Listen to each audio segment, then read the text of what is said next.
Good evening, Melbourne. Welcome to the show. Tough times. Tough times never last, but tough people do.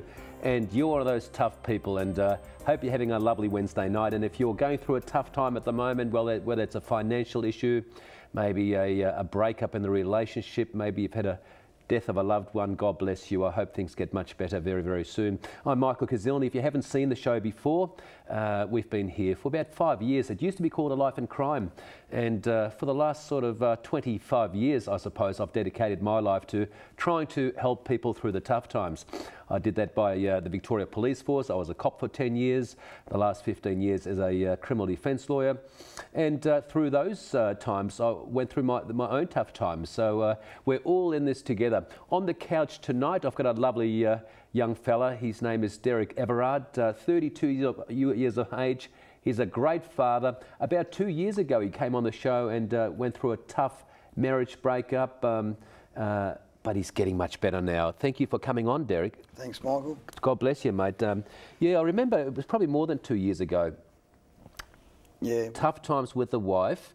And I remember you said you just jumped in the car and drove. Yeah. Probably going to kill yourself, were you? Yeah, no, I wasn't going to kill myself. Took off to Queensland, couldn't handle the pressure. Life was pretty devastation. Lost my kids, lost my wife, lost my house, lost everything. Couldn't handle it. So you didn't expect it, did you? You worked hard. You've got two beautiful daughters. How old are they?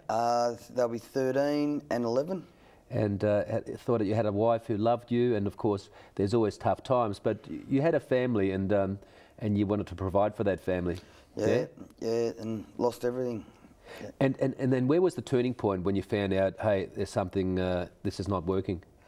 Yeah, it took a while, Michael, took a while, and look, probably took me nearly, say, 6 months, and I went, nah, look, this is it, and I fought for my kids. Took me a while, took me a lot of money, and I fought for my kids. I get my kids every week. Yeah. I get them every Wednesday, and I get them every second weekend. And it's tough for a lot of dads, isn't it? You know, you have these two beautiful children, and then people go through breakups, and you wake up and you don't see those beautiful children next to your bedside every morning, and it is tough. And some blokes out there don't see their children at all because of family violence orders and sometimes fabricated things the other partner makes up. But yeah, it's certainly a tough issue. It probably takes a good 2 years to get through all this emotion, doesn't it? And all the upheaval of a breakup, doesn't it?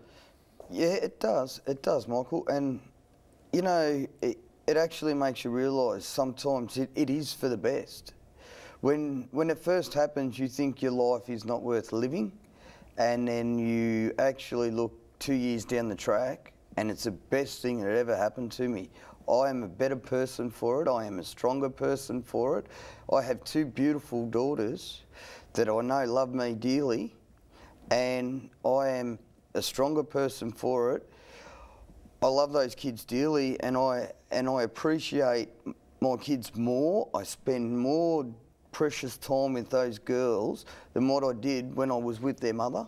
There's some beautiful words Derek has just told us there, and I believe exactly the same. My mantra in the back of my head every day is everything that happens in my life happens for my maximum benefit. And I repeat, everything that happens in my life happens for my maximum benefit. Whatever it is, whatever challenge that comes towards me, all the hits of life, I think, are always a blessing in disguise. And when we look back at our lives, even the tough times, we always find that they took us to a different place, a different person, a different attitude, maybe a different country or a different job. Have a look, think about that. But it takes a while to get through the fire, doesn't it?